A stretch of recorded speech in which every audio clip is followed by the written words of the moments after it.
ILTV Plus, your news from Israel and more 24/7. Start your free trial today. Now in other news, the Microsoft Threat Intelligence Center announced on Monday that Iranian hackers were able to access information from Israeli and U.S. defense companies, including those producing military technology, drone technology, satellite systems, and emergency response communication systems, as well as information on maritime and cargo transportation companies with a focus in the Middle East. And so here to discuss the ramifications of this serious breach is Oded Vanunu, Head of Products Vulnerability Research at Checkpoint Software Technologies. Welcome. So jumping right in, first of all, what can you tell us about this Microsoft breach? So basically, regarding the Microsoft breach, what we know is that hacking groups that was associated or attributed from Iran was trying to perform what we call a brute force to access accounts of Microsoft customers, that these customers are what we call services that provide products and solutions for armies, like we heard. But we need to understand that from a bigger picture, this is not something new. This is not new activity that's going on a daily basis behind the scene on the cyber wars. I mean, we don't have all the information specifically about this breach, though from what you're saying, I mean, it does sound like a very serious threat, right? The damage has been done.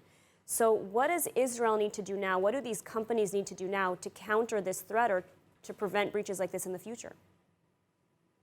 So that was like the breach or the attack was against Microsoft infrastructure that that providing the services to Israeli customers. So the main problem, the main issue was that Microsoft infrastructure that they were monitoring, trying to attack these customers. So this is like a part. There was no like actual breach or actual vulnerability, but we need to look on this picture like from a bigger perspective.